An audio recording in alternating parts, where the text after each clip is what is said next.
Welcome to another edition of the WSU Democrats podcast. Today we are joined by Brendan, Stella, and a very special guest in Noelle from the USU Democrats. So first of all, we're going to talk about how Trump is preparing an executive order to abolish the Department of Education. This source is NBC News, and it says President Donald Trump has promised for years to abolish the department, which he can't do without congressional support. The planned order follows years of campaign promises from Trump to abolish the Education Department, which was established in 1979 during Jimmy Carter's administration. In September 2023, Trump posted a video to social media saying, "One thing I'll be doing very early in the administration is closing up the Department of Education in Washington, D.C., and sending all education and education work and needs back to the states." He said earlier in the video, in total, American society pours more than $1 trillion a year into public education systems, but instead of being at the top of the list, we are literally right smack, guess what, at the bottom. So let me just say this.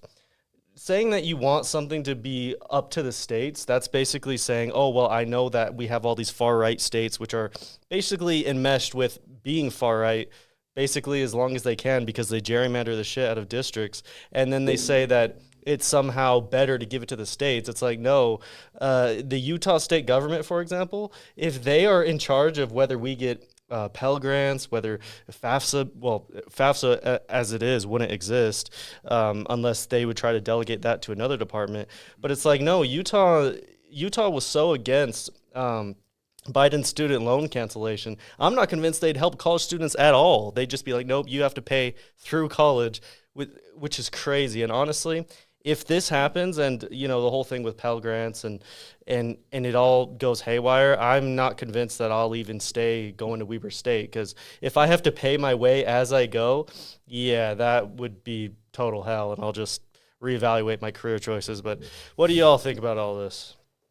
I feel like if it gets away with it, which it shouldn't, but I don't know, it brings us down the path of a very dangerous theological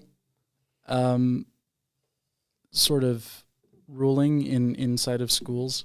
So basically everything will be Christian oriented. I assume they'll get rid of evolution inside of public education, even more so than they've already tried to. Reduce sexual education inside of schools to the point where it's pretty much what Utah has at the moment, or worse. And yeah, I'm a bit. It's worrisome. It's not a good thing to ever. We have the federal government for a reason. It's because the states suck at organizing and being able to give like a cohesive knowledge base for the general populace of students. It's like, come on now, these reasons why we couldn't just kind of string states together and have a little bit of just a very milquetoast government that doesn't really have much power. It's like, guess what? We tried that. It was called the Articles of Confederation, and it didn't work. That's why we have the U.S. Constitution, which Trump wants to literally terminate. He said he wanted to terminate it after he lost re-election, and then Americans were like, well, no, he wants to terminate the Constitution. Let's just put him back in there. But guys, have any thoughts on this?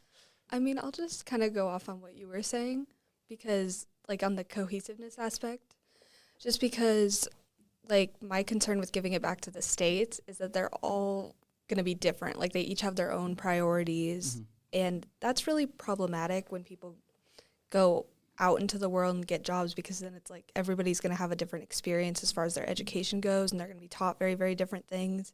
So that's just one thought that I have on it, because, yeah, I don't know, state-wise, it just wouldn't be cohesive, like you said. So I'd like to touch on just how specifically the saying that, like, we rank, like, really low when it comes to education just in the world. The world, we're pretty good if we look on an average. Well, that's true, but according to, like, China and Europe and whatever. Developed countries, we're pretty bad. Exactly. And I just want to touch on that because you just kind of got to look at history, because when JFK was in office, he took a lot of initiative into making sure that physical education was very mandated in public school, which made sense for the time because, technology wasn't that advanced, and we kind of needed a lot of manual, physical, hardworking men and women to just kind of be able to do stuff just with the state of the world at the time. And now that we've shifted past that, we got a bunch of technology and everything and more understanding of stuff. We need the federal government to kind of push public education better in a lot of things, because if it's up to the states are just going to do whatever they want. Like in Utah, for example, we have some legislator who fun fact, doesn't have a college education, and he just passed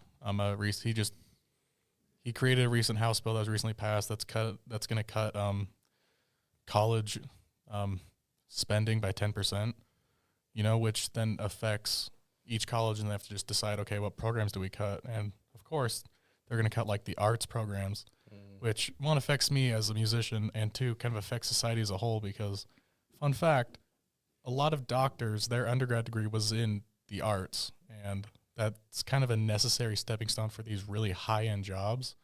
And yet all these legislators are like, no, we want our college degrees to immediately correlate to jobs, but at the same time, they're ignoring the fact that some degrees require some stepping stones to get into those fields. I think if 10% of funding is cut, I think the first things that they're going to go for is actually the support for minorities in the school and the disabled. Mm-hmm. They're going to get rid of that department entirely, because there won't be, if Trump gets away with getting rid of the Department of Education, there won't be any protections for any students with disabilities. 504s and such, I don't think would hold ground legally, because they're a part of the Department of Education. Yeah, and So I'm not sure. I think that's what they'd go for first. True. Because that's where they're spending money, whereas these other programs and stuff, they're making money off of students coming here. But I mean, any way they do it, it's going to shoot them in the foot, because people won't want to come here if they don't have the stuff like that. I had a professor talk about the cuts in funding, specifically for some of our programs, because I'm a political science and sociology major, and and there's obviously a lot of talks about, they're indoctrinating the students, it's the liberal agenda, right? And I mean, that's really interesting that that's even a conversation here in Utah too, because typically the universities are a little bit more conservative as compared to universities in other states. Mm-hmm. So that was really interesting. It's also really concerning because I know that jobs have talked about how critical thinking skills are really dwindling, and that's something that humanities and the social sciences, they teach you how to do that. And even though it doesn't seem like this specifically applies to maybe one job, like you were saying, it really it is a skill that you need to have in many, many jobs. So that's really unfortunate. And also, kind of going back to the more federal side of things, is I don't know if you guys heard about the nation's report card, when that came out, its scores were down, way down. And so that idea of abolishing the Department of Education and giving it back to the states, that seems just I don't think that's going to solve the issue. It'll make it worse, because I think our education has improved since we implemented the Department of Education. And I mean, it's all a anti-intellectualist agenda, and that's also why they claim that college campuses are just a liberal mind it's control. Funny, it's because people who are more educated won't vote for them, and they won't be able to keep the power and the resources and the money. Yeah, exactly. I think that's definitely what they are trying to do. And honestly, when you look at what happened in the past, studying history, particularly around the times before we had things like workers' comp and different, I think it was called the progressive age, because they were putting in new departments that would check food, and the FDA and everything, make sure that workers can have breaks, make sure that, if you ever see text on a door that says this door must remain unlocked during business hours. That it directly links back to I think it was called the Shirtwaist Fire in New York City, when they had locked all the doors because they didn't want their workers to be going on breaks, and then a huge fire broke out and a bunch of people died from that. And then when you look at, with the lack of regulation, child labor was, just so prevalent. And they would have little kids literally climbing into machines to try to fix stuff or put something a certain way, and a bunch of kids would just die in those kind of accidents. And honestly, when you look at that, that is capitalism when it's unrestrained. Everyone wants to talk about, oh, well, look at what the bad thing socialism has done. Look at America before some of these reforms, before a lot of this funding was put in place. Look at America without the funding. I actually think extreme capitalism actually really does resemble extreme socialism, or you could say communism, because people are working for literally nothing in dangerous conditions. It's not beneficial by any means. So I just kind of wanted to contribute that. But moving on, we're going to kind of take a detour into Utah politics, and then we'll kind of go back talking about Trump and Elon Musk. So this one is from the Salt Lake Tribune. Utah Republican amends anti-pride flag bill hours after saying Nazi and Confederate flags could be displayed in schools. The amended bill now would allow flags part of a public school district or charter school's approved educational curriculum to be displayed in a classroom. The representative who sponsored the bill was Representative Trevor Lee, and he said the legislation would let schools display Nazi and Confederate flags in some instances to allow flags part of a public school district or charter school's approved educational curriculum. The bill defines a flag as a, quote, a usually rectangular piece of fabric with specific symbolic design, and the displaying of a flag as, quote, to place a flag in a prominent location on government property where the flag is easily visible. The bill still outlaws flags not listed as exemptions. The sanctioned flags include the Utah and U.S. flags, as well as military flags, flags for other countries or Native American tribes, and the official flags for colleges and universities. The changes to the bill come after the Salt Lake Tribune reported that the Layton Republican said in a hearing Thursday that the legislation would allow teachers to display Nazi and Confederate flags in the classroom. Quote, there are instances where in classrooms you have curriculum that is needed to use flags, such as World War II, Civil War, he said. You may have a Nazi flag, you may have a Confederate flag, and so you are allowed to display those flags for the purpose of those lessons if that's part of the curriculum, and that is okay. What about the part of history that we talk about where like gay rights and all that? Are we just wiping that clean? Is that just not a part of U.S. history now? No. Yeah. I mean, that was never something that I was taught in high school. But I'm just saying, it's like as we go further into the future and you take classes like current events, are they really current events if they cover the 90s and that's where they stop? Because and even if they do go up to the 90s, like in the 80s, there was huge marches with gay rights protests and all that. I think that it's just it's kind of rich that they're like, oh no, you can display a flag if it's part of the educational curriculum, but they know that that educational curriculum is never, in Utah at least, it's never going to include gay history, at least for K through 12. So yeah, of course they're like, okay, yeah, you can display flags if it's part of the curriculum. Therefore, Confederate flag, Nazi flag is okay. But that's why they put that in there, and that's why they're totally against kids ever learning about LGBTQ history. That's grooming to them. That's, trying to brainwash kids or trying to sexually assault kids. Like, that's what Republicans make it out to be. Yeah, that's honestly really stupid. That needs to be taught. Like, it's a fucking rainbow, for God's sake. It's such an important part of history, just like every other historical event that we learn about. Like that should be taught. I mean, I had to learn about that on my own in my own time. Like, I haven't even learned about that really in college, and that's really just unfortunate because it did shape so many things and it led to so many things. Like, kids should be taught about that. Yeah, I agree. Yeah.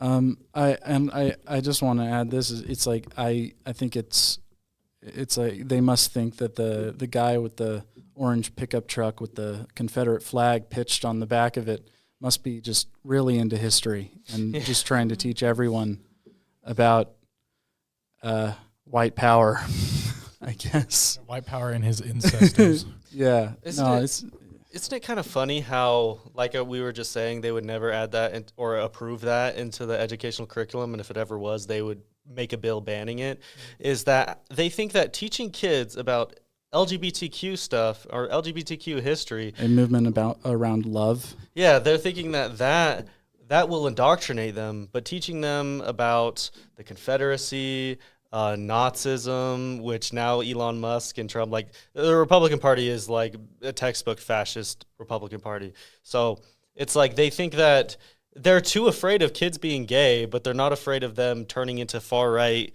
scumbags, basically, who'll grow up and maybe even join white supremacist organizations like the Proud Boys or something. No, it's like they have no Antifa's concern about that. Exactly. They have no concern about kids being indoctrinated into being far right. And I'm not saying they shouldn't teach about the Confederacy or the Nazi flags or the World War II and all that, but at the same time, it's like you need a balance. You need to teach them about the good of history, the bad of history, how people were treated, and all that. But I think they know if they did teach that in the educational curriculum, that would make kids more empathetic to LGBTQ people, and they wouldn't be as effective at making an us versus them narrative, which is necessary to do things like Hitler did with the Jews and the disabled people and all that. So it's just one more part of their plan to try to deliberalize education. But I think it was Bill Maher said, reality has a liberal bias, which is true. That's why you get more education, you become more liberal. I think it's also largely forgotten that World War II is not all about like the Holocaust and everything too. Yeah, like there are many different parts to it. And don't get me wrong, like you should be taught about the Holocaust and everything that happened there.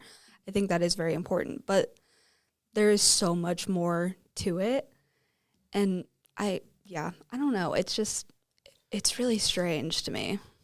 I think, honestly, one of the biggest things about World War II was just Hitler's expansionism, and that's what we're also seeing with Trump, how obviously Hitler invaded the UK, and he was kept on trying to just basically take over the world. He even tried to, and this is also part of what triggered the U.S. to respond, is they were trying to tell Mexico to attack the United States so that Mexico can get our land. And now Trump is like, oh, yeah, we want Greenland. We want, the Gulf of Mexico is now the Gulf of America. We want Gaza. I can't believe they changed that in Google Maps. And did they really? They did? They I did. didn't know that. Oh, God. Go check Google Maps. It literally, I don't know if they've changed it back, but I had to check it. Because my friend sent me a photo. I'm like, there's no way. And I went and I checked Google Maps, and literally it said Gulf of America, where the Gulf of Mexico is. Dang. He's also trying to, like, take over the Panama Canal and everything. Like, Yep. I don't know. I can't, honestly. What is he going to call the Panama Canal? I don't Other than the know. Panama Canal? The America Canal. He's just, it's so stupid. Like, I remember I was talking to my dad about that because he served in Panama when he was in the Army. He's like, ugh, God. Like, you got to be kidding me. All right, so if there's not any more thoughts on that, then moving right along to the next article from The Guardian. This is a coup. Trump and Musk's purge is cutting more than costs, says experts. And this is from The Guardian, if I didn't already say that. In slashing staff and disabling entire agencies, the administration is lacerating the structures of U.S. democracy. Donald Trump and Elon Musk's radical drive to slash billions of dollars in annual federal spending with huge job and regulatory cuts is spurring charges that they have made illegal moves while undercutting congressional and judicial power, says legal experts, Democrats, and state attorney generals.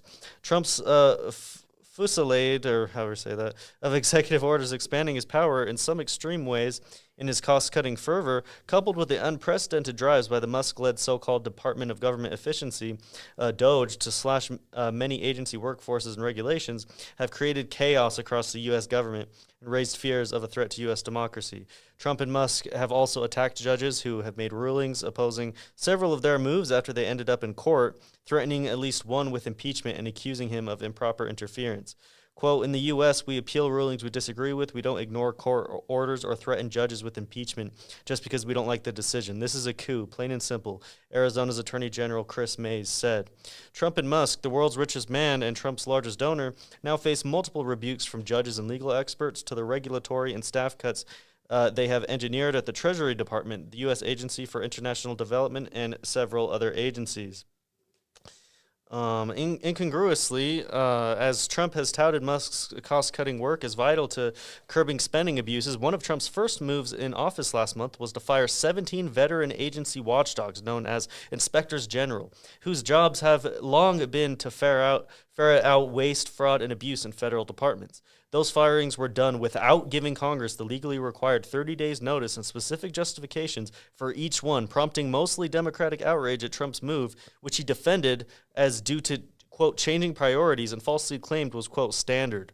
In response to the firings, 8 of those inspectors general filed a lawsuit against Trump and the department heads on Wednesday, arguing their terminations violated federal laws designed to protect them from interference with their jobs and seeking reinstatement. The IGs who sued included the ones from the Department of Defense, Education, and Health and Human Services. Clearly just firing watchdogs who are there literally to make sure aren't conflict of interest, to make sure there's not corruption, which honestly they might not have been doing as good of a job at. It goes on to talk about how Trump and Musk, or they did at one point and then they went back on it, firing people who literally guard our nuclear arsenal. And there's some, I heard. There's some reporting. I don't know if this is true, but you know how Elon Musk is now having people in the government who are like young men, like 20, like our age, like 20, 23, 24. That are idiots who can get their website hacked. And, yeah, exactly. Like within. And like for all we know, I don't know if this was just some like misinformation, but it said that a 23-year-old, and it showed a picture of him, that was hired in because he worked on SpaceX with Musk. It was his decision to fire a bunch of those people from the nuclear arsenal, and then they tried to get them back after. And this is what Elon also said in the Oval Office. I want everyone to watch the video because Trump looks a little bit uncomfortable because Musk is just like standing over him. He's literally the shadow president. And he was like, "Yeah, we're moving so fast, so we are gonna make mistakes, but then we're gonna correct those mistakes." It's like you're firing people who guard our fucking nuclear arsenal. You make a mistake like that, it's like everything's over. In fact, in that little speech he gave, he spreaded like a crapload of misinformation, like how there are people 150 years old. Yeah, exactly. That was actually due to the code being written in COBOL. And COBOL, the way dates are stored, you have to use a COBOL special characteristic. And if they just don't know the date that somebody's been born, it defaults to 1875. I read that, yeah. So that's something there. But what I kind of want to talk about is like how Elon's gone into specific departments where he has special interests in. USAID, he wanted to get rid of because they hampered his ability to, sell those satellites in the Ukraine war, Ukraine-Russian war. They also, then he went into NASA and somehow found 300 million, I don't know which number it is. Both those numbers are just way too big in my head. But he found that money, and then somehow, the very next day, I saw an article where SpaceX got a contract for $300 million or something dollars, just the exact same amount that was just cut from NASA. And I'm like, come on, guys, like seriously? He's lining his pockets all the way. Is this is just straight corruption? Like it's so visible, yeah, and disgusting. Like how is nobody calling him on this? Like how is this not illegal? How has there not been anything stopping this crap? And when you look at you know how the Republicans would always talk about, oh yeah, George Soros, because he, I guess, funded some district attorneys who were then, I guess, soft on crime, and then they were like, oh yeah, George Soros, he's like killing the babies, making the frogs gay. The same thing they say about Bill Gates and all that. It's like if it was George Soros or Bill Gates with Biden in there, like how Elon Musk is with Trump, their heads would absolutely explode. And I think the mainstream media would actually, for whatever reason, be more concerned about it because they obviously grade Democrats on a curve for whatever dumb reason. So it's so ridiculous people don't see it. It's literally the world's richest man with the president of the United States. They're literally creating an oligarchy. What the fuck? They're literally extracting wealth for themselves and taking wealth away from the government. So, Yep. yeah. You guys have any thoughts on this? Well, it's one, like, specifically with the nuclear arsenal stuff, it's wild. I haven't done too much research on it, so I don't know if it's true or anything that people got fired. But even if they did, getting them back would be extremely difficult because just any person you fire from that has such a high amount of clearance that, like, once they're fired, they're kind of gone and there's no replacement because that's just how it works. And a lot of government offices is just like, why are everyone, I've seen plenty of even conservative, like, commentators on the internet and like, oh yeah, it's Musk and his army of teenagers, you know? Like, why are we letting teenagers decide who gets to have jobs or whatever with such high clearance and then be like, and then have them go like, oh shit, we need to fix that. And then they can't. And we're not, Exactly. and nobody's saying anything about it. And It's especially weird. when they go after like these departments that make up like decimals of a percent of our total funding and spending as a country, and then also when like I don't know how many weeks it's been since Doge started wrecking crap, but they then leak onto their own website confidential documents and information, like the number of intelligence agents we have.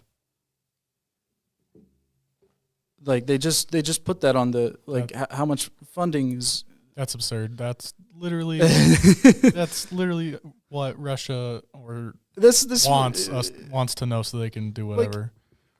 Aren't we trying to avoid other countries getting our information? Why are we just posting it? Well, and plus Elon Musk, he has all that information. That's actually the next thing we're going to talk about. But I think that it's kind of funny because it is like the stuff that they're doing. It's like decimals of the percentage of what we're actually funding. And then when you look at how much they actually want to cut, and with the lies he made up, like you said, that's part of what it is with him saying that he literally said there were tens of millions of Social Security beneficiaries who were dead or like up to 150 years old, and there's only 70 million beneficiaries in general. So you're saying that there's tens of millions of those people that they had no idea were dead, and they're just keep on sending checks like that? It's like, no, that's absolutely fucking ridiculous. I'm willing to bet maybe there's like a couple hundred. Yeah, because I also, I don't think it was this article, but yeah, it's like they literally try to track down those who do die, and I think that you actually get benefits if you report that your loved one or whoever who was receiving it passed away. So it's just absolutely ridiculous. Do you have anything you want to add? Oh, I was just gonna say that yes, you do get benefits. I've gotten that. So Oh, benefits for reporting it? no, well, sort of. I got survivor's benefits. Oh, okay. Well, yeah, because that makes it even more clear. Like, why would tens of millions of families not report that their loved one died when they could also get the survivor's benefits too? It just makes no sense. But yeah, this next one.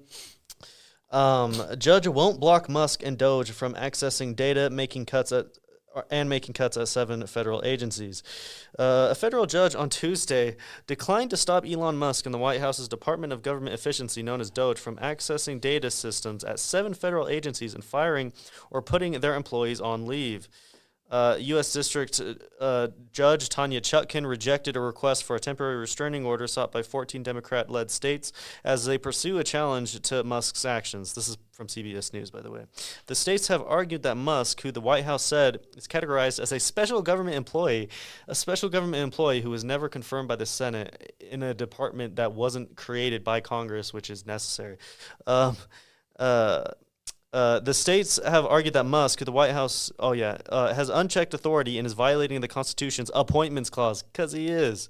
But in a 10-page decision, Chutkan found that the states have failed to show that they will suffer imminent, irreparable harm without relief. Quote, the court is aware that DOGE's unpredictable actions have resulted in considerable uncertainty and confusion for plaintiffs and many of their agencies and residents, she wrote, but the possibility that the defendants may take actions that irreparably harmed plaintiffs is, quote, not enough. Chutkan, though, added that the states claim that Musk's actions violate appointment clause has serious implications, citing Supreme Court precedent. She wrote that they are the, quote, executive abuses that the constitutional provision seeks to prevent. So they're not going to block him from making those cuts, not going to block him from acting like he was a confirmed cabinet member. He literally probably is exercising way more power than even a lot of the people in Trump's actual cabinet. And and the judge, and this is also a judge who oversaw Trump's election interference case. So she's not like conservative by any means, but she's like, oh no, well, we don't know if this is actually going to cause irreparable harm. Bro, shut the fuck. It's like firing people from our nuclear arsenal, people who do cancer research, cutting funding, especially for someone who was not elected or even confirmed by our elected officials in the Senate, which is what it's supposed to happen. It's like, yeah. I think it was more like the fact that it was like speculation on it can't be used as a reason to deny, whereas a actual action or thing that has occurred can be. I feel like if it's to this magnitude, I still disagree. I disagree with the decision, but I can see the logic there. Yeah. You guys have any thoughts on this?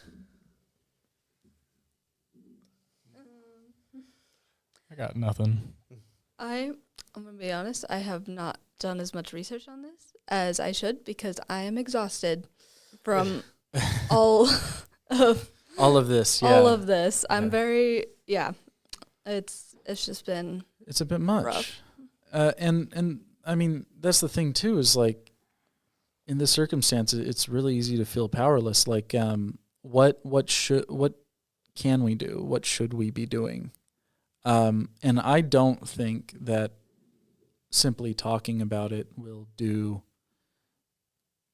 much of anything. I mean, sure, people find out no, but there has to be something that we can do more than just talk about it. And maybe that's something we could kind of segue before we go into our last article is like, what should we do in this time and what should the response be? Because a lot of people on the left are now looking at Democrats and like, we want to see you fighting, slugging out there. And honestly, some of them do. Like, I don't know if y'all saw, I think her name is Jasmine Crockett, and then there was another representative in the House, and they were grilling Iowa Governor Kim Reynolds because they brought her in because they're like, oh yeah, Iowa is a perfect model for the nation. It's 90% white.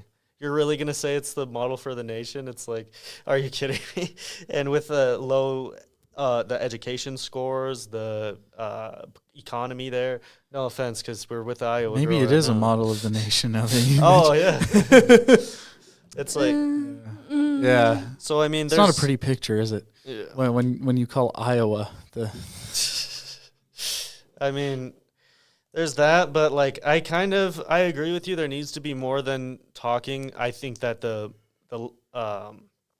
litigation is actually really important because if she would have said Right. Elon Musk must stop and he must not be in the position he is, he's an unelected con man, basically, unelected oligarch, and well, she didn't, but there are still court cases all across the country trying to, and some of them which they're winning.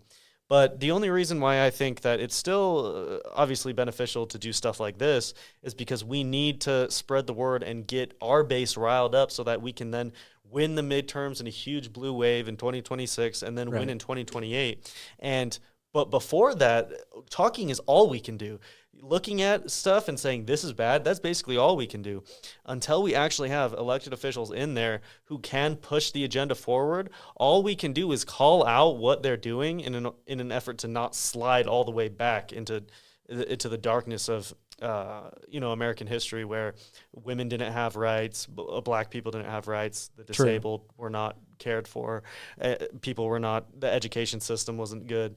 And I didn't mean to minimize that, its impact. I was just saying that I wish, or I want to find a way that us as a community in Utah can do more to either affect our legislature or the country at large. Did we talk about yet the how our legislature is trying to put rules or limits on judges so they can't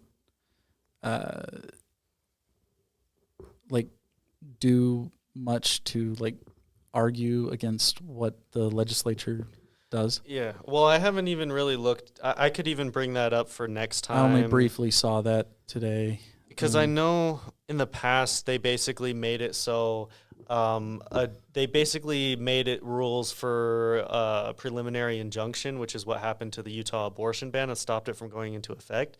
And they made it so in order for a judge to issue an injunction, they would have to think that the plaintiff who's applying for the injunction to stop the bill actually has a good enough chance that they'd probably win the case outright. Whereas before, a judge would just have to say, there's something wrong here, injunction. Now they're just like, oh, well, if I do this injunction, will they actually win the case? So they just did that in order to scare judges into not, and it also emboldened the attorney general to basically try to intimidate the judges into not enjoining their bills.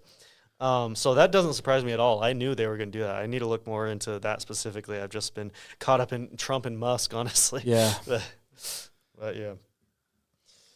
So the next thing I kind of wanted to talk about, this one is from theindependent.com, and this zeroes in on the recent plane crashes. So how many people Trump has fired from FAA as plane crashes rattle Americans? Trump's FAA cuts come as the country is reeling from a spate of plane crashes in 2025. The Trump administration has fired several hundred Federal Aviation Administration employees as Americans reel from a series of plane crashes in recent weeks. Probationary employees, that is, those who were hired less than a year ago, were fired via email on Friday, according to a statement from David Spiro, president of the Professional Aviation Safety Specialists Union. The firings came just days before a Delta Airlines flight crashed at the Toronto Pearson International Airport, flipping over onto its roof as it attempted to land. At least 18 people were taken to the hospital after the Monday afternoon crash, including 2 adults and 1 child with critical injuries. Astonishingly, everyone on board survived. Wow, that's a lot better. Thank God for that. That's a lot better than a lot of these other crashes where literally everyone dies, or in the, I don't even remember how many people. It's over it was over 60 in that one. In the Washington, D.C.? I think so, yeah. I think it was 64 or something. It's hours after the Delta crash, Transportation Secretary Sean Duffy confirmed some 400 employees had been fired, adding that none of them were air traffic controllers or critical safety personnel. Well, we'll see when they're not doing their job and you see that they actually were critical.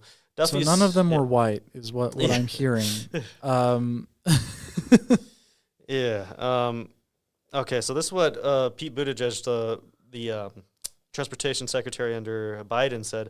The flying public needs answers, he wrote on X. How many FAA personnel were just fired? What positions and why? And then Duffy claimed Buttigieg failed to address key issues within the FAA. Quote, Mayor Pete failed for 4 years to address the air traffic controller shortage and upgrade our outdated World War II air traffic control system, Duffy responded. Less than 4 weeks, we have already begun the process and are engaging the smartest minds in the entire world. Yeah, right. So you're blaming Pete Buttigieg for plane crashes that happened literally under your administration when you were blaming anything under the sun on Biden during his administration. All those planes weren't crashing in Biden's last days. I find that kind of suspicious that after you fire a bunch of people from the FAA whose job is literally to have our safe skies where planes aren't constantly falling down, it's it makes no sense. And yeah, there probably was some issues with it, and it needed more staffing during the Biden administration, and that's what they should have done. But instead, they're making it worse and increasing the likelihood for more plane crashes to happen. Absolutely ridiculous. Hasn't there been like 87 or something? There's plane been crashes a shit ton in the U.S. like as of today, like this year. I mean, that's like nearly 2 plane crashes a day. And honestly, I don't know. I didn't really hear much about like the plane crashes until DOGE started doing things, and I find that kind of concerning too, because I wonder if something was leaked to do with, I don't know, maybe our plane comms or something. Yeah, I mean, it's just, if that's not symbolic enough, literally planes falling out of the sky basically as soon as Trump gets in, it's like, I don't know what does. Like, they thought the Afghanistan withdrawal was, disastrous and all that. It's like, that was in the Middle East, and it was going to be disastrous either way. Look at what you have in the United States right now. And the reason why I bring up the Afghanistan withdrawal was because I think that was one of the first dominoes to fall that doomed Biden for his reelection and doomed Kamala Harris. But now, honestly, I don't think we're getting the response to these plane crashes that we should be, especially when they're firing people. Like, are you kidding me? That's why that terrible crash that killed everyone on board in Washington, D.C., when it was like a helicopter and the plane collided, it's because there was someone doing like 2 people's jobs at once, and they didn't have the staffing. Okay, let's just fire all of them. Yeah. Y'all have any thoughts? I find it really wild, just the lack of like uproar with this stuff, because I don't know, to me it's making it seem like in the perfect free world of America, it's just normal for planes to fall out of the sky. Like, that's a wild concept. Like, I'm kind of getting the vibe from plenty of just innocent bystanders who don't even fly, just kind of walk around the grocery store or whatever. I'm just getting this vibe that, oh yeah, planes just fall out of the sky sometimes. Like, sometimes car crashes happen, but car accidents are a lot less cataclysmic. I don't think it's the right word, but like, if a plane crash is going to start becoming as prevalent and often as car crashes are. I don't want to fly. No, I don't want to fly. And I don't get how that's part of this free America or whatever. That's just weird. Yeah. I wonder if the lack of concern has to do with the fact that it doesn't have anything to do with our military. Because I feel like America and Americans at large, especially the right, take a lot of pride in the military. And if we do something bad or make a fool of ourselves on that level, then they look at it a lot worse. Even if we didn't lose, like, I don't think we lost anybody in our withdrawal. I think we did actually, but that was also because. But what was it like? I don't know, 12 people. Yeah. Say it's 12 people. We lost 64 citizens by that plane going down, and that was just one flight. And there's been a lot more than just that one. In just these first 2 months of this first year. And yeah, I think that's kind of concerning. And I honestly think, I'm curious to see what you guys think, but since prices are definitely going to go up with the tariffs on Canada, Mexico, increased tariffs on China and all that, it's like, since stuff is going to go up, I wonder if, kind of like you said, how they're like, oh yeah, planes falling out of the sky is normal. I wonder if they're just going to be like, well, that's just the way it is, high prices. I know I blame Biden for 4 years, and I think a lot of them genuinely did believe that Biden magically made the costs go up. So those who genuinely believe that, I think they more so might be able to see if prices keep on staying at high and going up. I think some of them might actually, or enough to flip the next election blue on the presidential level. I think enough of them could see that, but at the same time, I wonder what the diehard MAGAs will do, whether they'll just kind of compartmentalize and just ignore it and say, yeah, it's high prices, but it's all Biden's fault. And even though I said Trump was going to fix it and he didn't. It's got to go up before it comes down. Yeah. That also means like repair parts to repair planes is going to be more expensive. So companies may be less incentivized to That's a good point. do repairs or maintenance on their planes. Yeah. I don't know. It's a thought. But it's I'm pretty sure there's a legal obligation to. Not anymore. Not with Doge. They cut that. Oh, yeah, shit. But, I mean, I wonder, because I bet you because of the tariffs, that will drive up prices. But since it's Trump's tariffs, I have a feeling that a lot of the Trump supporters with the high prices, and this is something Destiny said, so I don't want to take credit for it, but how they would just be like, oh, yeah, like I'm paying high prices. I'm paying that because of America. It's American-made stuff. Or I'm going to, this tariff is good for America, so I'm fine with paying for more for my groceries and all that kind of stuff, which they would have never said under Biden, when, if anything, you could make an argument. Some of the inflation at the time from the American Rescue Plan, which literally made America have the strongest economy of any nation in the world, or strongest recovery from the pandemic. If anything, you could say that the inflation for that time was worth it because of the, our jobs coming back so fast as they did and our economy becoming as strong as far as a macro level as it did. You could make an argument that that was for America, that you're paying more because it was worth it to bring so many people out of poverty.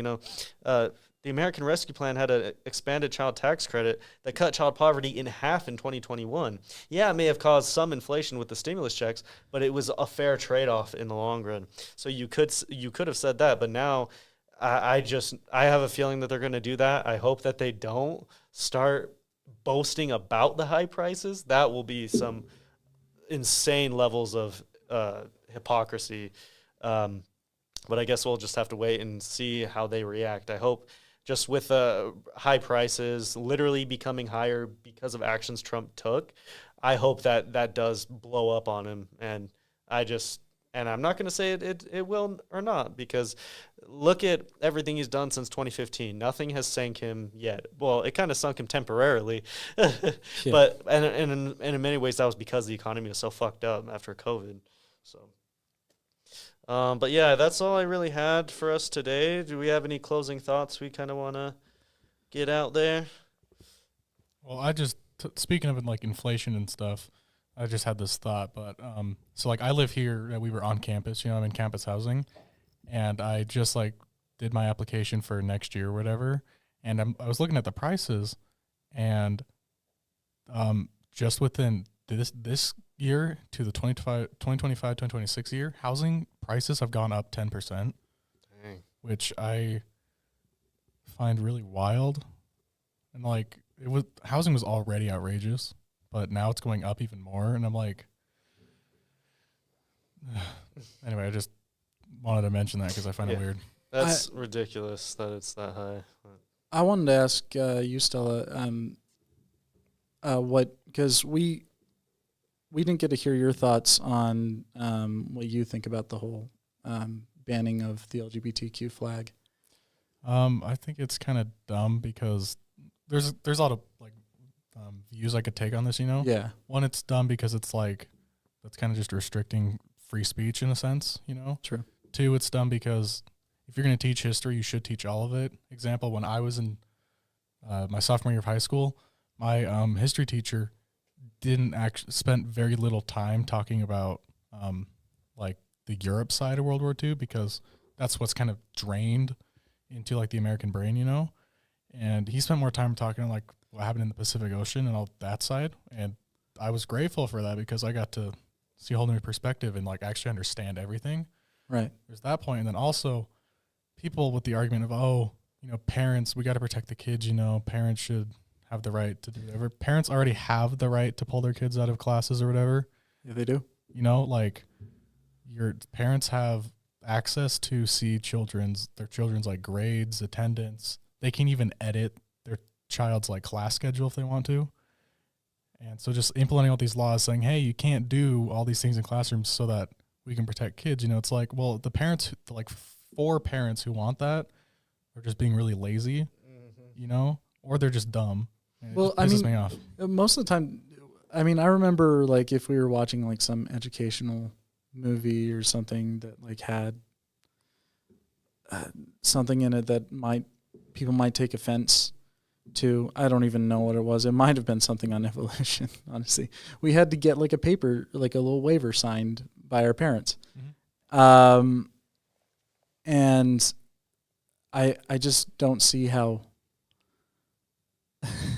I never thought of that, but like I don't see how like just not signing that paper is like somehow less convenient to them than they just want to control what we're being taught.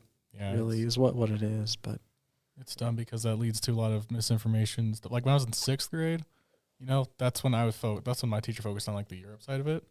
But we focused on like what the Soviet Union did, because the Soviet Union lost so much and fought so much of that side of the war, And if I didn't get any of that, I would just have grown up believing, America did everything, which isn't true. No. And I mean, sure, it's patriotic to believe that. And I mean, America did play a big role in that, especially with like D-Day and everything. But it's just like you need all the sides to just develop critical thinking and just, I don't know, good human ingenuity. Yeah. And honestly, like, with that, I feel like a lot of the far right, like the far right of the far right, although there are some exceptions, are homeschooling their kids because they don't like the educational curriculum. Oftentimes they're batshit crazy conspiracy theorists who think that the COVID vaccine changes your DNA and all this kind of weird shit. And they're like, oh, well, I don't want my kids to be exposed to that. But here's the thing. It's not that they're only concerned about their kids. They don't want any kid to be subject to this liberal propaganda. They don't want any kid to have empathy. Oh, how terrible is that? We were literally taught about empathy in my elementary school, but I wouldn't be surprised if they're not even doing that now. That's woke. Like, do you have any final thoughts, Noelle? No, not really. Enough said. I'm just not like as up to date, and I don't want to speak on things that, like I don't want to spread misinformation and put that out there. What have you been doing to relax away from, like, get away from this stuff? Oh, honestly, I've just been trying to focus on my classes because since I'm a political science major, I get a lot of that already. But, it's been different because I'm doing like mostly political theory. Like I have 2 classes right now where we're doing critical topics in political theory, and that one we're focusing on the idea of empire. And then I have another class that's the law of politics and war. So that one's really interesting. But yeah, so I mean, I've just been really busy with a lot of that at the moment. No worries. But yeah, and like trying to focus on taking care of myself the best I can. But I'm still trying to stay informed. But there's just been so much. I mean, you can only take so much. I mean, I have to take a step back every few days and just like, okay, I'm just gonna play a video game or watch a movie. I wasn't really paying attention. I had a very crazy January, so I was actually not really paying attention at first. But I mean, it was pretty easy to catch up because the whole song and dance is pretty typical for at least this past month. It's like, oh, a plane falls out of the sky. Elon Musk cuts a bunch of stuff. Now it is. Elon Musk cuts a bunch of government funding. Trump issues an executive order that's completely terrible. Utah Republicans becoming even more authoritarianism. Someone else does the Nazi salute. We've only been doing this for a month, man. We've only been doing this for a month. It can't be typical already. No. Well, typical for the month. We'll see if anything changes. I doubt it. It's going to get worse. Ugh. I'm scared. All right. Well, if that's all we got, thanks to everyone here for attending. And I hope all of our audience members are having a great day or night. So have a good one, everybody. Stay safe.